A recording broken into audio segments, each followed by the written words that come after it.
Educational Leadership at the University of West Georgia. And I'm Lori Kimbrel, also at the University of West Georgia, and I'm an assistant professor. So if you just give us a second, we will get into our presentation. Maybe. Okay. There we go. Okay, so the name of our presentation this morning is Student Perceptions of Instructor-Made Videos in an Asynchronous Online Graduate Class. So just a little bit of background before we get started. Our study was driven by our own practice and our own desire to improve our instructional strategies within our online asynchronous classes. We work in a leadership program, as do all of you, and so we were experiencing adult learners who really weren't fully engaging with the course content, and that's because they're very busy professionals. Many of them have families and really complicated lives. And so we were sending our content to them in our classes as a wall of text and as just chapters that were uploaded. And this really led us to questions about how we could do better and whether the use of short instructor-made videos would help our students learn and feel more connected to us, and whether using quizzes with those videos would be an effective strategy. So the first thing we did was really dig into the literature to find out what have others done and how has this been looked into previously. And what we found is that the online delivery of courses was increasing even prior to the pandemic. And so this is really becoming a very, very common way to deliver undergraduate and graduate courses. And we also found that the outcomes for students who take online courses are generally a little bit worse than those who take classes face-to-face in terms of lower grades, more dropping out of programs. And one of the problems highlighted in the literature is that as professors, we tend to mirror the same successful things we did when we were face-to-face, but then they become not so successful in these online asynchronous courses. We also found that most of the literature really focuses on the undergraduate population. So this was somewhat of a gap that we were looking at filling in some information on. And very important, we found video best practices. And those include keeping your videos short between 6 to 8 minutes. And once we go over that 8 or 9 minutes, the drop off of number of students who continue to watch is just like a cliff.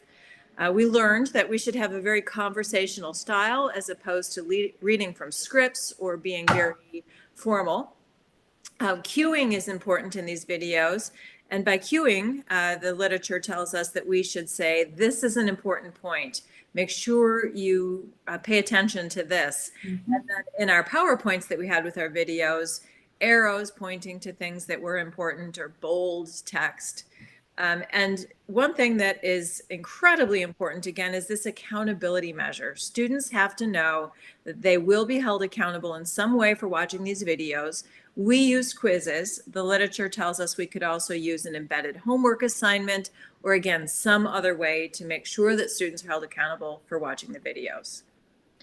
The theoretical framework for our study was Moore's framework for interaction in online environments, and this was a 1989 work that has become a seminal study in online education. And what Moore tells us is that in order to have effective learning in online environments, we have to have student-to-instructor interaction, student-to-content interaction, and those are the pieces we studied in this work. But that we also need student-to-student interaction, and that isn't a piece that we looked at in this particular study. Okay, so it's important to understand that this particular study is the second part of a research investigation that Lori and I did together. In the first one, we wanted to find out if using those quizzes, attaching them to those videos, if we could, the word force, we don't particularly want to use that word, but that's what it was. Can we make our students watch those videos in their entirety if we attach a quiz to it? We were able to demonstrate, yes, indeed, we were able to do that. We had significant differences, whereas before we added the quizzes, 37% of our students were watching the videos in their entirety. That jumped to almost 90% afterward. But we had concerns. Yes, we can make them do this, but do they feel manipulated? So we really wanted to get in this study at their perceptions. How do they feel about this? You know, is the video, I mean, watching the videos and the quizzes, is it helping them to understand what we as professors are communicating with them with regard to tips with their assignments, et cetera? Is it helping them to understand content? And then we wanted to see, do they feel manipulated? So go ahead, Lori. So here are our research questions. We had 4. The first 2 are quantitative. The second 2 are qualitative. That first one gets that student to content engagement. How do they feel about what are methods, the videos with quizzes for understanding the course content. And the second one, the student to instructor engagement, that feeling of connectedness when they engaged with this pedagogy that we were using.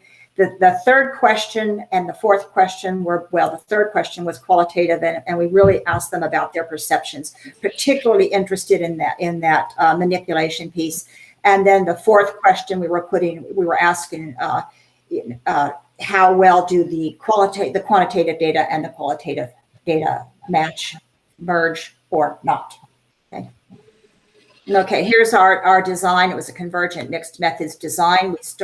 We were using a survey, 10 questions, 8 of them quant and 2 qual. So we collected the data simultaneously, and then the analysis happened sequentially. I did the quant analysis first, and then Laurie did the qual, and then we merged those results to find out what does this mean. Our participants, we had these students were in our spring 2020 and summer 2020 courses. Combined together, we had 182 students. They're all practicing educators. They all hold valid and clear and renewable teaching certificates. Lori and I both have very similar backgrounds with regard to our professional experiences, and then also how we approach teaching and learning. So these video quizzes that we created, we made the videos using the Kaltura video platform, and our institution embeds that particular product into our learning management system. We use Desire to Learn, which is a Brightspace product. Pretty much all learning management systems have some kind of video platform that people can use. We followed those best practices that Lori mentioned earlier, 6 to 9 minutes, speaking in a conversational tone, etc. Now, in the spring of 2020, we designed the quizzes. We built the quizzes, created them inside the learning management system using the LMS the LMS quiz tool. In the summer of 2020, we actually embedded the quiz questions inside the videos themselves in Kaltura. That's the only difference that happened. All right, here's the survey. As I said, we had 10 questions. We don't show all 10 here because not all of them were relevant for this particular study. But the ones 1, 2, 4, and 6, and 7 actually were Likert style items that get at research questions 1 and 2. And then the last 2 were the qual, asking what did you like best about the videos, and then do you have suggestions for improvements? When we analyze the data for the quantitative data that Myrna analyzed first, we use descriptive statistics that you'll see in just a second. In our qualitative analysis, we used in vivo. First cycle coding is where we started, and we pulled out words or short phrases that arose directly from the responses, naturally from the responses. There were no predetermined categories. And then we moved to second cycle coding, where we arranged our first cycle code words that arose organically into theme areas by our research questions. And then finally, we did our mixed method side-by-side comparison to determine if the qualitative findings either confirmed or did not confirm our quantitative results. Okay, what you're looking at here is a graph that shows, it's the descriptive statistics, it's percentages of students' ratings, strongly agree to, strongly disagree. Now you're going to notice there's only 3 bars for each question. The The 4 questions here are from the survey. Question 1 about communicating information, 2 about how well they understand the content, 4 about accountability. That's related to the quiz that's attached to the video. And then 6, the design for focus. That gets at that cueing that Lori mentioned earlier, where we're telling students specifically, this is important, or we're highlighting things on PowerPoints using arrows, graphics, et cetera, things like that. But you're going to see only 3 bars for each of those questions. And that's because so few students disagreed or strongly disagreed with those items, those survey items, that I collapsed them together. So really what I'm going to show you, what I'm going to point out is the black bar, and those are the strongly agree ratings. And you're going to see they're incredibly high. You know, Lori and I were pretty much stunned at how well students liked the videos and felt engaged with us, and how well it helped them to learn. So you're looking at anything from like 82% down to 70% at how strongly they agreed. If you combine it with the agree statements, it's almost everybody. All right, now this is for the question about engagement and how well do they feel, to what extent do they feel connected to the professor. And once again, if you combine the spring and the summer and look only at the strongly agree, you're going to see this incredible number of students who felt very engaged with us. And we didn't show our faces either. And we didn't have our little, the little square in our videos that showed our faces. And yet, because they heard our voices and what we were saying, they felt very connected. So when we looked at our qualitative results, as I mentioned, we began with first cycle coding and pulling out phrases that we were seeing commonly, and we used in vivo to analyze these. So you can see that the most frequent phrase that we found had to do with course concepts and references to increased understanding of what they needed to learn for the course, followed closely by the length of the video. And again, this idea that they really liked being held accountable with the quizzes and that their classmates were also held accountable. And again, that was followed by connections to the professor. So what we began to see were that even in first cycle coding, some connections with our research questions and with the quantitative data. When we looked at the question of what do you think needs to be improved, this data was a little less interesting to us because by and large our students said that they didn't think any improvements were needed, and that there's a big drop off and then a few people mentioning things like technical issues, and in fact a request for longer videos than we have. So the overall feeling here is that they didn't want us to change anything. So when we put this together into second cycle coding and arranged it by our research questions, what we found is that this idea of videos being an effective tool to increase student to content engagement and help them learn course concepts really was an overwhelming consensus with our students. The highest number of references by far, and almost 50% of all of the comments had to do with student to content engagement. To a lesser extent, student to instructor engagement was mentioned, but again, it was also quite a bit, and about a little less than 15% of all of the comments mentioned feeling closer to their professor. Again, in this survey question 10 about what needs to improve, first and second cycle coding were very similar, again, because so many students said, don't change anything.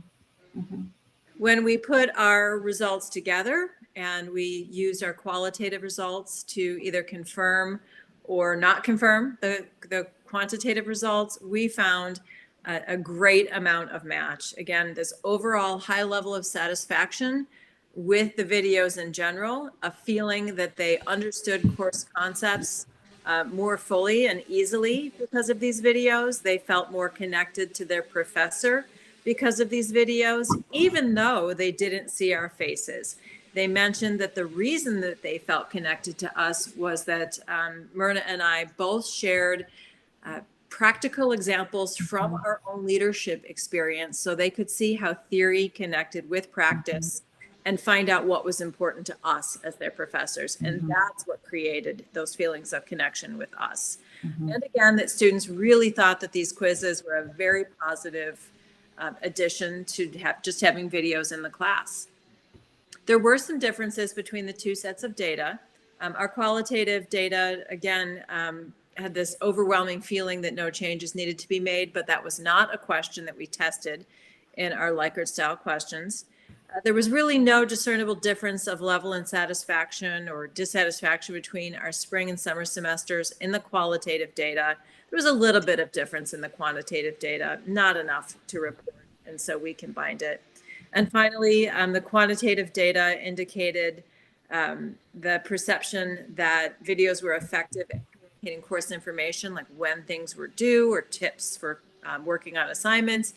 But this was not reflected in our qualitative data, in that it really wasn't mentioned when students were just asked freely to talk about what was important to them. Okay, so as we thought about, okay, what does all this mean? And Lori went through the qualitative piece there and the mixed methods piece here. Thinking back to the literature, you know, when we embarked on this investigation and we were immersed in the literature, trying to find out what does the literature say about using video as an effective pedagogy in the online environment. Almost all of it was written about undergraduate education and very, very little about graduate. But we were, you know, and this study does then, well, the two studies actually, they do help fill the gap in the literature. And we found that video is indeed a very effective way to convey course information and also course content. And as Lori mentioned, specifically course content where we were able to link theory with practice. And also we limited our videos often to concepts that students found very difficult to understand. And so that's what we focused on more. Students appreciated the accountability quizzes and they did not feel manipulated, which delighted us, but surprised us as well. Here's something that is just, we think is very important, because we don't do any synchronous sessions in our courses. We do asynchronous only. And yet we were able to show that students felt connected to us, even though they didn't see our faces, they heard our voices. And lastly, you know, the wall of text that those of us are in graduate education tend to be famous for using, the video is a nice alternative for helping to break up that wall of text. So we're delighted with how our videos are working and we're continuing to use them. This slide here shows references. And then lastly, here's our contact information. So thank you for being with us today. Thank you, everyone. And just let us know if you have questions. Mm-hmm.